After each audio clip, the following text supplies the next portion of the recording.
It is my honor and pleasure to introduce to you the 45th and the 47th President of the United States of America, Donald J. Trump. The day before the inauguration, our crew piled into the car and hit the road. Destination? Washington, D.C. Our mission? Talk to attendees about their thoughts on separation of church and state and freedom of religion. Oh, and help distribute a whopping 40,000 copies of The Great Controversy. No big deal, right? At first, the drive wasn't bad. Traffic was pretty light, but as we headed north, things took a turn. It is cold, slick, and wet. Iced over.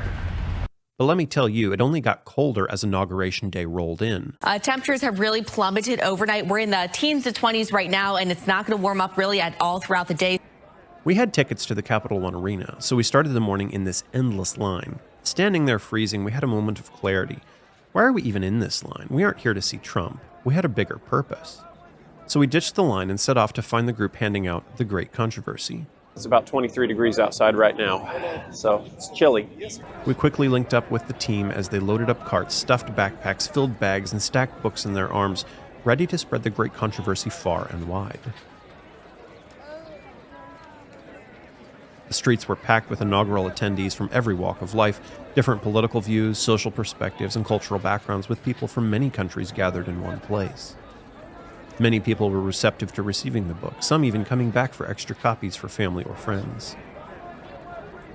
The maze of fences turned the area into a labyrinth, funneling the crowd into tight spaces and making the press of people almost overwhelming. At times, it was a struggle just to hold the camera steady, so if you notice any wild shots here or there, now you know why. Navigating the scene was a whole other challenge. Every time we set off toward a destination, we'd hit yet another checkpoint or gate, completely blocking our way. It felt like a never-ending game of keep away in the freezing cold. All that intense security wasn't without reason. We all deserve hell. We all deserve the lake of fire. I'm telling you, politicians, they live a lie. They practice a lie. They believe a lie. Everything they say is a lie. It wasn't just about protecting the nation's political leaders. It was also about maintaining peace in the streets. Abortion debates flared up, with protesters flying the flag upside down, sparking plenty of heated pushback.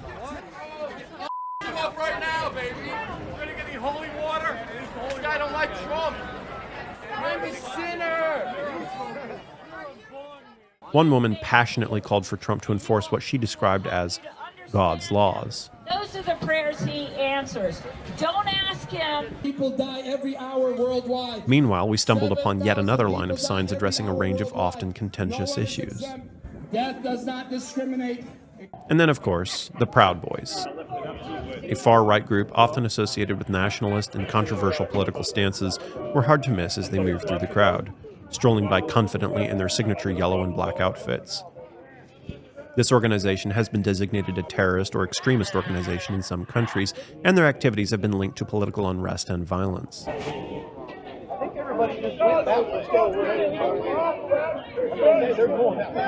Needless to say, these guys were followed pretty closely by law enforcement. Everywhere you looked, there were vendors hawking their Trump-themed wares, from t-shirts and hats to pens, figurines, gold chains, and even energy drinks. It felt like a marketplace of political memorabilia. Flags, stickers, bumper stickers, you name it, they were selling it. The merchandise ranged from subtly patriotic to outrageously bold and in some cases downright profane. Our purpose in traveling to Washington, D.C. wasn't to support any specific political figure or party. It was to highlight the vital importance of freedom of religion and the separation of church and state. By the end of the day, we were reminded once again of the significance of our mission, to share the three angels' messages, reflect Christ's true character, and demonstrate his deep and unwavering love for all humanity. Welcome back to the studio. So I'm joined by Michael and James. Guys, you were part of our crew up there in D.C. Mm-hmm. What was your thoughts on the trip? Yeah, it was good. It was my first time in Washington, and I found it very interesting. Was there anything that surprised you or stood out to you on the trip? Well, when we got to Washington, the the National Mall there and all the monuments, just the enormity of it, it was quite interesting, to me. Huge, absolutely massive. How long the walk is from? Yeah, big walk, big wide open spaces, big monuments. Yeah. Very interesting. Did anything stand out about the actual participants of the inauguration? The crowd, the people selling stuff, anything like that? Well, yeah, the diversity of people that were there. As you mentioned in the video, people with all sorts of different ideas and beliefs, and it was quite eye opening. It's nice to see a bunch of people, who are different in many aspects together. It's nice. Yeah. Yeah. James, what you helped hand out great controversies, probably the most out of all of us, although I think we all did it at one point or another. But you had the opportunity to stand there for quite a while and hand them out. Were people receptive to it? Were they taking them? What did they think? Yeah, there were people that were interested in them, and maybe in some cases, it was interesting the response and kind of people's reaction to them. A little bit of the backstory. When we went up here, I was kind of anticipating, and I think we all were anticipating, to pass out great controversies in the middle of the National Mall. Yeah. And as the temperature dropped, the plans changed quite a bit. And it was amazing how the Lord worked through all of that. I have a friend of mine, Sean, who actually shared some of the backstory on what happened there. And when the change occurred, their original position on the National Mall by the World War II Memorial got canceled. And so they were also worried about all the books being out in the cold and wet conditions. And so they looked around furiously for an opportunity. And there was a hotel that was inside the security area. It had already turned down another group. So there was no space left. But then all of a sudden, there were 3 rooms that opened up, and they got them for half the price that they were expecting. Wow. Inside the security area. It was right across from FBI headquarters. So all of their books, anything that was outside, there were tons of police around, keeping it secure and safe. They were kind of given free access in and out through the security checkpoint lines. So, God opened up a way where they could go then bag the books and keep them safe out of the cold, out of the wet, in these 3 hotel rooms, and have a place to warm up for all the volunteers and to take them all over the area there. And so it was amazing to me to see the hand of God at work. But also, we saw some of the protesters there. There was a group of them, kind of along the lines of the Christian nationalists, who all gathered together and saw, here's these Seventh-day Adventists. They recognized the great controversy, and they got together and they prayed, oh, Lord, get these, all these Catholics and Seventh-day Adventists and all these, they start listing off all the groups. Get them out of here. We don't want them here.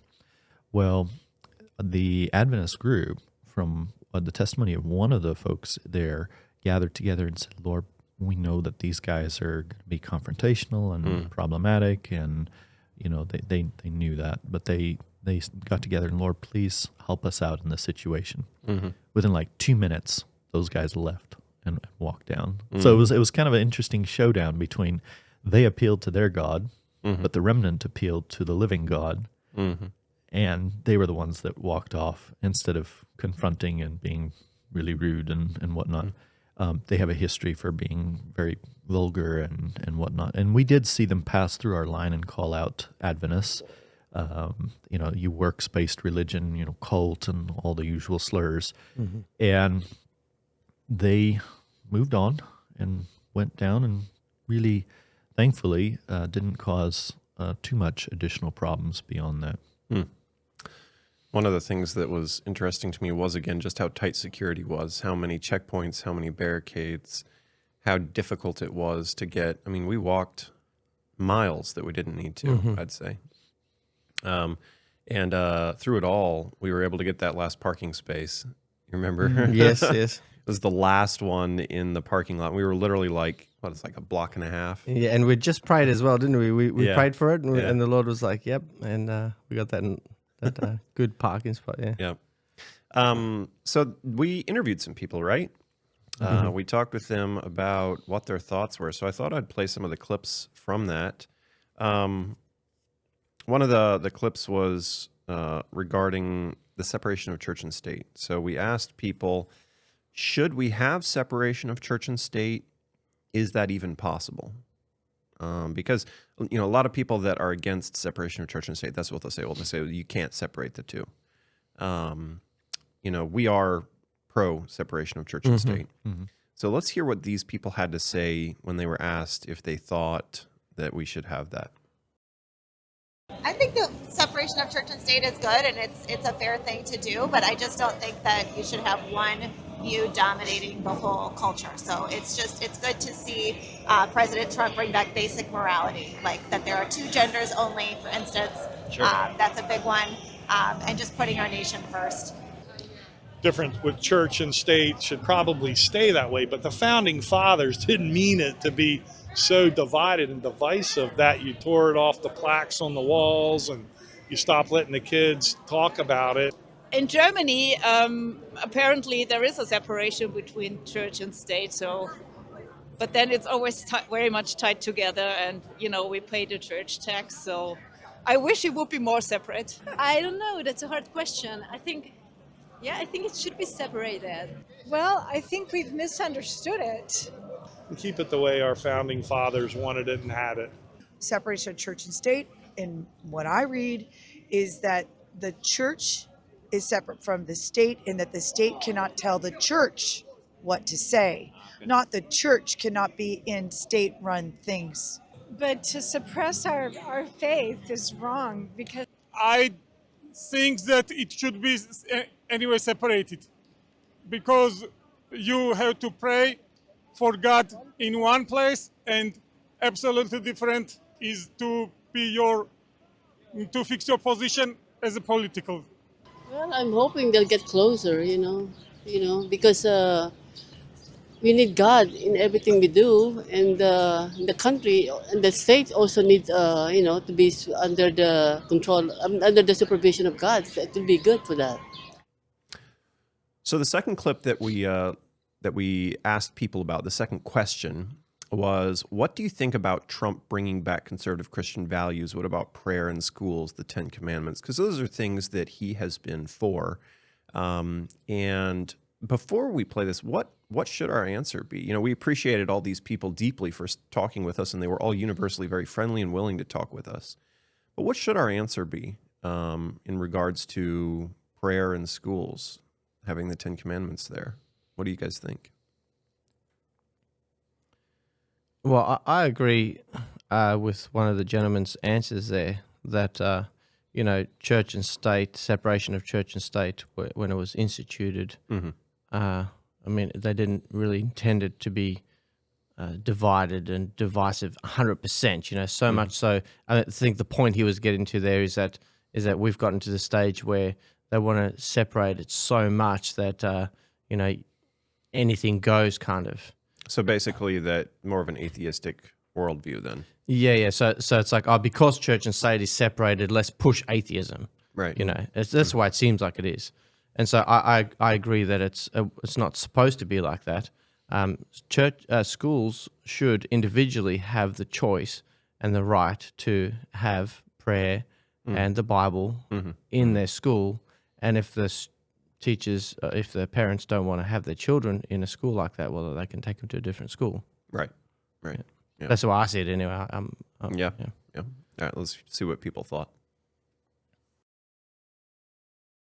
I'm a high school English teacher, and I will say firsthand that's the best thing we can do for all of our schools. That is great that he's going to do that. I think it'd be fabulous if they brought him back.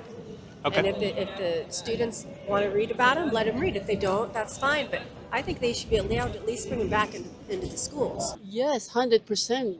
Very, very important for the morality of the people, for the children, and the country. You really can't make people do it, but you can put it out there and have it again.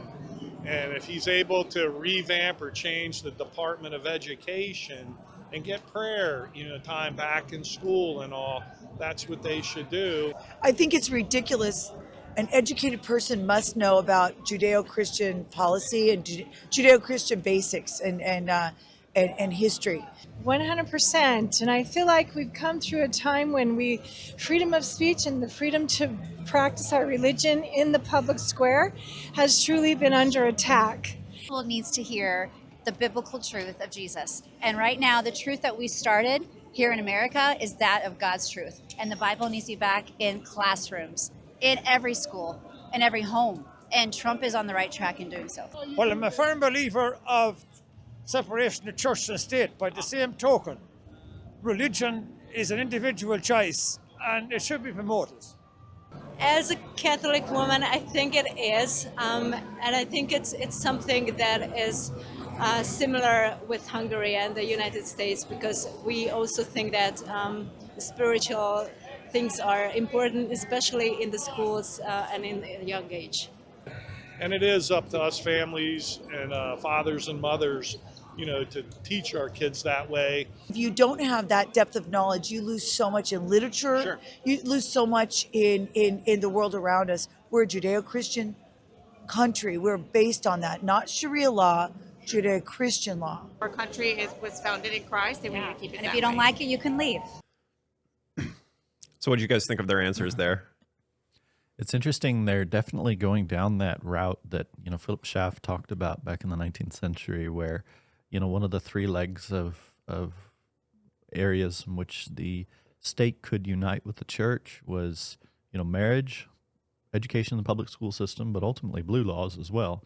And that leg of uniting the state with religion in the public school, that was one of the things that Alonzo Jones had a concern about. And Ellen White counseled him to be cautious, because even though it wasn't the right way to go about it, we need to be careful in opposing that, and probably not stand in the way lest our position be misunderstood. And I think it's a case where, it's not the right way, but the Lord will work through it anyways, because when the Bible is read, it will yet speak, and it will reveal truth. So what do you mean by it's not the right way? Well, when you're requiring by law for a teacher to instruct on the Bible, on some level there, you're requiring that person to perform a action that's really religious in nature, because religion is something that's a spiritual, it's a spiritual thing, and it can only be properly taught. If your intention is to actually educate on religion and enjoy its benefits, it can only be properly taught in a religious sense, not merely a dry, This is historical history. sense. Yeah, they're trying to frame it in history so that they can avoid the spiritual question. And it's really not going to solve society's problems at all. Just knowing the history. It has to be a spiritual experience, and the state has not the credentials to do such. Right. But at the same time, we're not wanting to be totally opposed to bringing back the Bible, like you were saying. Yeah, because the problem is there's going to be too many people that misunderstand if you oppose it, and not recognize that. So this is one of those cases where I think it's an issue where silence is golden. Yeah.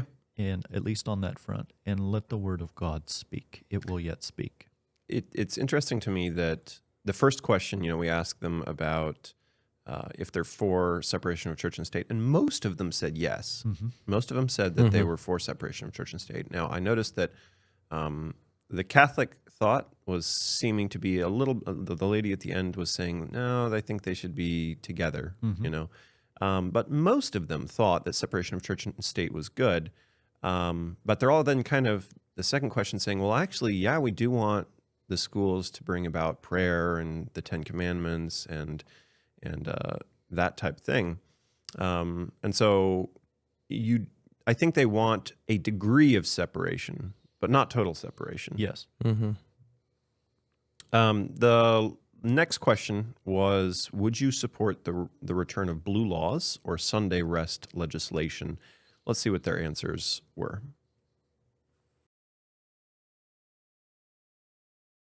Of course, like they do in Europe. They don't have Sunday work.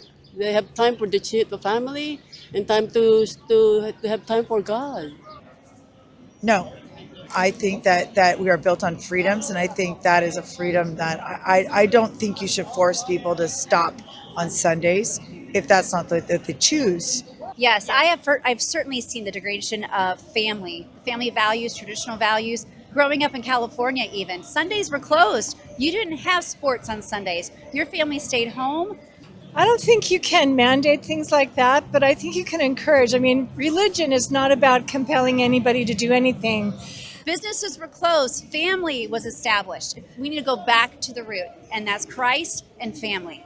We have our agency, and we should encourage people to use that agency properly in a way that would please God and bring greater blessings to their life.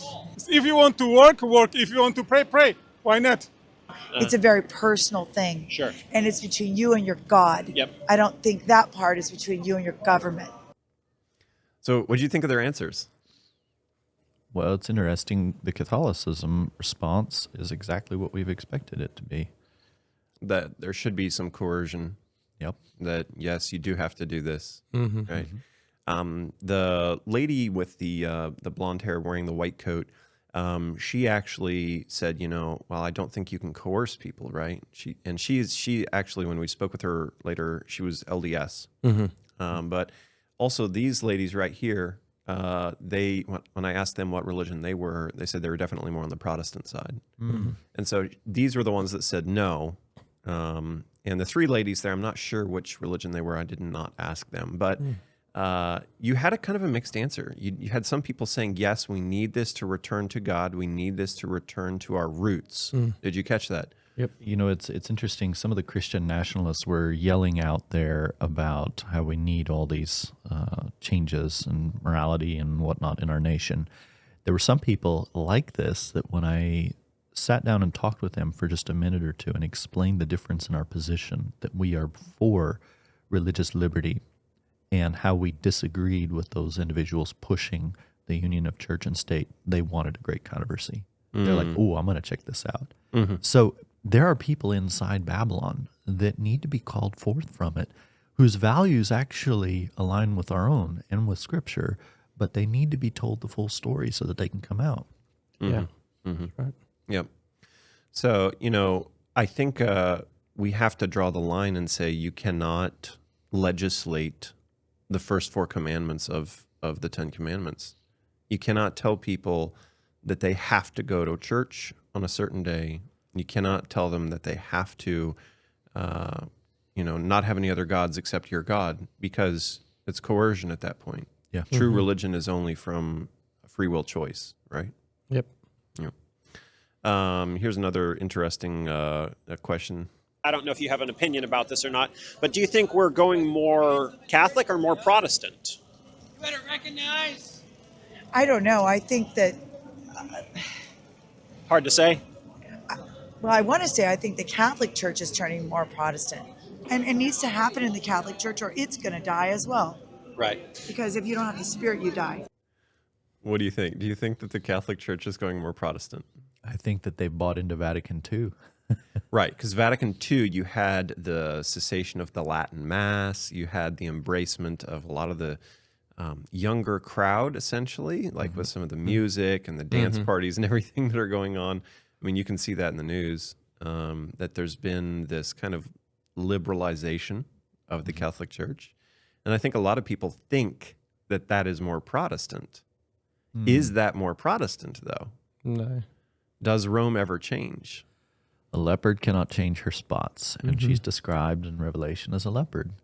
And this was always her modus operandi of syncretizing with the surrounding nations to remain relevant. That's why we see all the paganism infiltrating and so obvious within the Vatican, is because she has a long history of aligning with the culture of the day so that she can retain her influence.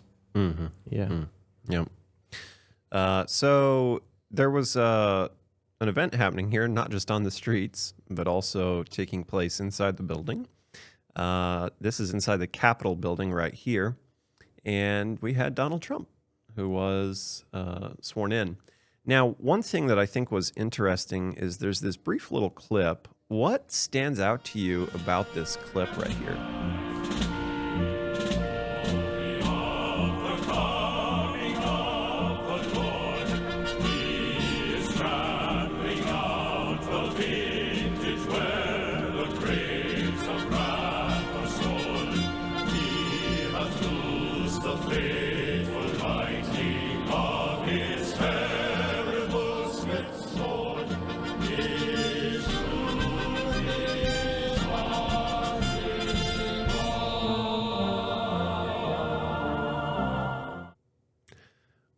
So whose truth is marching on? Oh, that's a good question. So you have the Battle Hymn of the Republic, right? And, this is not totally uncommon. It's not like this is a special inauguration or anything that is completely unheard of to have hymns sung at it or anything else. So I'm not trying to say that this has never been, closely associated with religion, because it always has. You've always had a lot of different prayers, a lot of different religious groups represented. But at the same time, you do have some clips that are kind of showing that we're heading a little bit more that direction. Here's one directly from Donald Trump at the inauguration I thought was interesting. Listen to what he has to say here. We will not forget our country. We will not forget our Constitution. And we will not forget our God. America will be respected again and admired again, including by people of religion, faith, and goodwill. Hey, did you guys notice the colors of J.D. Vance and Trump's ties? No. J.D. Vance is wearing red, and what color is Trump wearing? Red and purple, yeah. I don't know, it's interesting to hear Donald Trump say so pointedly, we're not going to forget our Constitution, and we're not going to forget our God. Yeah. In what ways? How is he going to bring that about? And that's kind of an open-ended question. And I think we'll see what happens, in the future. So this is a picture of some of the audience there. Who do you guys recognize in that picture? Well, Zuckerberg's got a funny look on his face. I don't know what he's. Yeah. But yeah, all the top notch of the top-notch tech people. So you got the founder of Facebook, you've got founder of Amazon, you got the CEO of Google, and you've got, of course, Elon Musk. And so, man, in that one row, you've got how many billions of dollars represented? That's all the tech and all the money out there. It's amazing. In addition to that, one thing that I thought was really interesting about the inauguration was some of the attendees that were obviously invited for a particular reason. You had Jake and Logan Paul. Now, they are YouTubers that got big into gaming as well, like video gaming and boxing. And they're kind of like social media influencers. Why would Donald Trump and his staff invite them? Yeah, all the big influencers were there. Right, you had Theo Vaughn as well. Yeah. So why invite these guys? They're part of the younger crowd, right? Do you think that Trump is trying to appeal to the younger audience? I think he's looking forward to the next 4 years. Yeah. The Republican Party wants to carry this on. They want to be able to come back in or, remain in. Right. And 4 years is not the longest time to pass the laws that you want to pass to, right? Make a difference. Yeah. And I think they're looking forward to the next 4 years. So here you actually have Kai Trump, and she started her own YouTube channel, and she was kind of vlogging the election, or not the election, but the inauguration. And she got up there and was speaking, and it's basically trying to relate to the younger crowd, right? Trying to relate to those younger voters. And I heard Trump touting a statistic. It was like usually 34 or 38% of the young voters that the Republican Party got, which is higher than it's been in recent times. So I think he's trying to appeal to those younger voters. So then what did we see right after the very same day that the inauguration took place? You had him signing a bunch of bills into law, right? A bunch of executive orders. And one thing that I thought was really interesting is, we have been looking at Project 2025. And there's many things in Project 2025 that I would agree with. Okay. He has tried to distance himself from Project 2025 and kind of say like, well, I'm not really part of that. But by his actions, by the views he's taken, you can see he's pretty closely aligned to it. Yeah. One of the main things that I have a problem with it is that it talks about that Congress, I think it was Congress, would pass a law to amend the Fair Labor Standards Act to cause people to be paid time and a half if they work on Sunday. So it's basically, as the Great Controversy points out, legislating a national Sunday law. Because businesses that have to pay their workers time and a half on one day out of the week, that is the easiest day in the week to then just say, you don't have to come into work. You're going to have restaurants close. You're going to have small businesses close and say, we'll just, we can open some other day if we need to. We can open on Saturday. We can open on the other, 5 days out of the week. But, we don't need to open on Sunday. And so one thing that I think is important is looking at how many of his executive orders here were actually in support of Project 2025 on his very first week in office. And so here's, on the left here, you have a quote. And this quote is out of Project 2025, the Mandate for Leadership. This is that big 900-page long document. And so what do they say? They say the next conservative president must make the institutions of America's civil society hard targets for woke culture warriors. This starts with deleting the terms sexual orientation and gender identity, diversity, equity, and inclusion, gender equality, gender equity, gender awareness, gender-sensitive abortion, reproductive health, reproductive rights, and any other term used to deprive Americans of their First Amendment rights out of every federal rule, agency, regulation, contract, grant, regulation, and piece of legislation that exists. So what executive order did he sign? Well, he signed one regarding DEI initiatives, and you can see there, this is the IRS webpage. It's already gone off some of the government websites. He also signed an order regarding there only being 2 genders. So is he aligning himself with Project 2025? At least with this one, yes. Now, am I saying that I disagree with this? No, actually. I don't think that you should have, 50 genders that are represented in our legislative documents. I agree with that.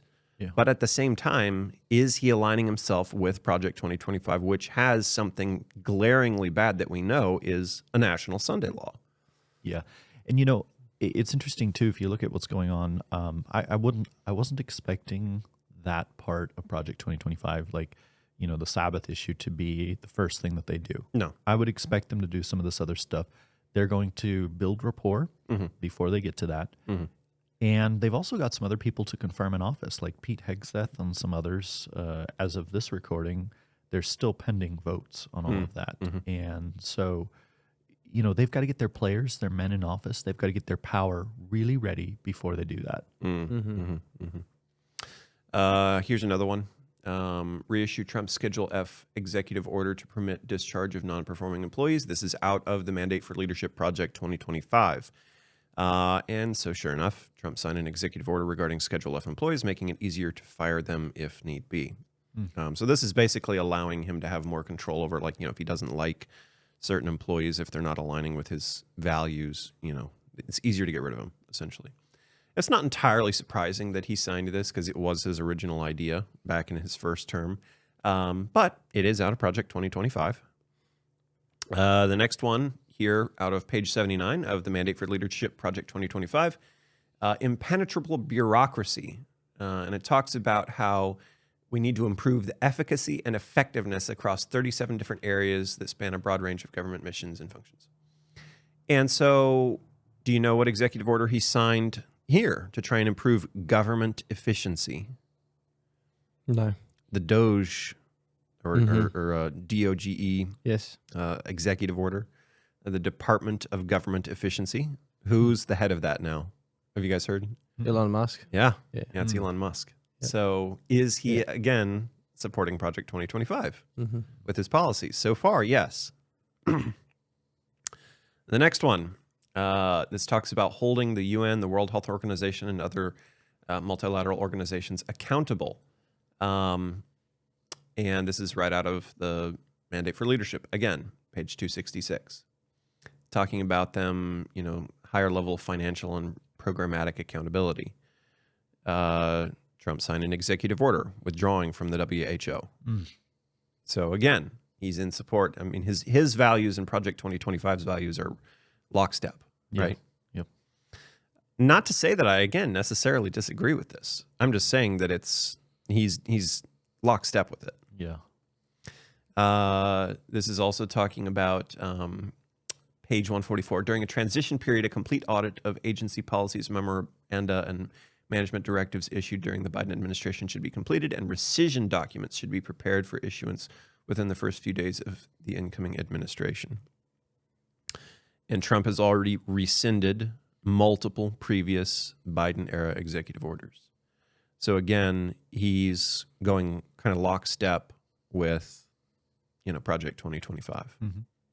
And our big issue, why is it that we have a big issue with Sunday rest? There's probably a few viewers out there that are wondering, what's the big deal? What's the big deal? Why are you handing out a book? 40,000 copies of it. Why are we talking about blue laws? What's our ultimate objective? Why do we think it's bad that we're trying to return to God? There's going to be people that say, this is all good stuff. We're just trying to return to God. We're trying to get rid of the degradation of the morals of society. Why is it bad? Well, we've long expected that there would be a Sunday law, and that would be the mark identified in Revelation 14 of the beast power. And, some of the other videos on our channel actually address that Protestants throughout the Reformation long identified Sunday with the mark of the beast, because God's sign, God's mark, was the seventh-day Sabbath. You can see this in Exodus 31:17. And, God wanted his law to mark our thoughts and our actions, forehead, hand, in Exodus 13:9, Deuteronomy 6:6-8. But Rome has an alternate sign. Catechism 2176 mentions how they actually refer to it as a sign. And Dies Domini speaks about it profoundly marking. So Rome is going to institute a counterfeit day or an outward sign of worship that is contrary to the law of God. And it's going to force a showdown between those who actually worship the living God, the Creator, mentioned in the fourth commandment, or those who worship the beast. So what's interesting is we've expected this my entire life. Yes. And so, I'm in my 30s. And so for 30 years, I grew up in the Seventh-day Adventist Church. And I was told over and over and over, there's going to be a national Sunday law eventually. And you have to get ready for it. You have to be prepared for it. And then in my lifetime to see, out of the seeming blue, a push for it. To see, our last video talking about Utah and North Dakota voting on it. Yeah. And to see it enshrined in a very powerful document that has a lot of support, Project 2025. Sure, he disavowed it, but to see his policies aligning closely with it, to see his the people that he supports, that he's brought into office, right out of Project 2025, right out of support for Project 2025, it's eye-opening. It should wake us all up. Mm-hmm. Yeah, interesting what you said. You've been waiting for 30 years. Think about the reformers. How long have they been waiting? They all knew this many years ago, right? That the Sunday law was coming, right? And now we're starting to see the birth pangs of it, so to speak. And yeah, like James mentioned, there's one thing arguing that morality should be upheld more in society. It's absolutely true. Society is awash with immorality, and but the question is who are you loyal to? And that's what the Bible tells us. The person that you yield yourself to serve is the one who you to obey is the one that you are servant to, right? And so if we want to serve and be a servant and obedient to God, it's him and his laws that we need to be subservient to, right? And why is that? Why do we want to give ourselves submissively to God? Well, it's because he gave himself submissively to the human race. Yeah. You know, to die for our sins. He came and he gave his life. He lived a terribly difficult life, which we would never understand in this life. We're never going to be able to grasp it.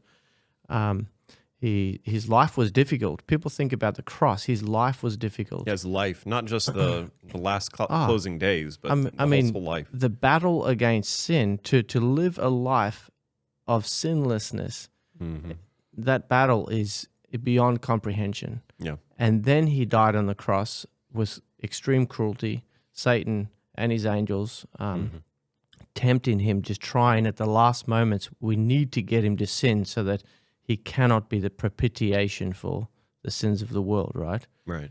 And then he goes through that for us. Right. You know, so love awakens love. And that type of love is the love that really should, I mean, hopefully awaken love in us for him and a love for him that would say, I would rather die than commit a sin against this God, this wonderful, loving God who gave his life so freely to me, you know? Right.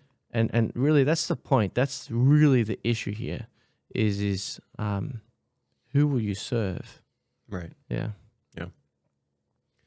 Well, and I think that question is one that all humanity is going to have to answer.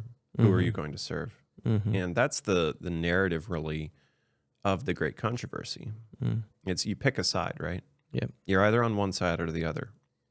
So, you know, if you haven't seen or read The Great Controversy, it's highly worth reading. I think that's a fantastic book, and it really sheds light on the last 2,000 years of history, going from Christ's time down to our time. And that helps illuminate the Protestant Reformation and how we got to where we are today. You know, I was so thankful. One of the group, actually, Charlie Kirk, walked by, and, you know, a lot of people are going to say, well, he's a Sabbath keeper. But somebody passed him a Great Controversy, and I saw him stick it in his coat pocket. And, you know, he is associated with Turning Point USA. Which is in support of Project 2025. Exactly. So, you know, some of these people, they keep the Sabbath, quote unquote, but they don't understand where this is all headed. Right. And they're backing organizations that are moving us closer and closer to that final conflict, and they need to be warned. Yep. Absolutely, you know, and that's what I was thinking, you know, as we were interviewing these people, is that, you know, without hearing the truth of the direction that these things are going in, these people just don't know where these things are headed, you know, and so making statements like some of the people did, you know, they were interested in having Sunday laws and that kind of thing. It's an innocent statement. It's an innocent thought, you know, it's reasonable as well, because, you know, in certain terms, because they just want godliness in humanity, and they just, you know, it's not a bad thing. No. But we need to help to educate people to understand where things are actually headed, and as James was mentioning, you know, that the Sunday law mandated Sunday worship is the mark of the beast, and you can find that in the Bible. You don't even have to read the Great Controversy for that. Just read the Bible, and it actually tells us that. Oh, yeah. Yeah. So, well, and we have some other videos that actually talk about that specifically and lay out the Bible verses that show that. So, but, you know, I think that our mission going forward is to spread this message to as many people as we can before it's too late. So, well, that was the end of what we had today. But if you stick around until next week, we have a video that's going to be released here fairly soon that's walking through Washington, D.C. and looking at some of the historic landmarks, and also talking about the similarities between Washington, D.C. and Rome. And so that's going to be really interesting. We walked our feet off getting a lot of the shots, but I think it was worth it. Yeah. So Yeah, that's an interesting topic, that is. Yeah. So stick around till next time. Thanks for joining us.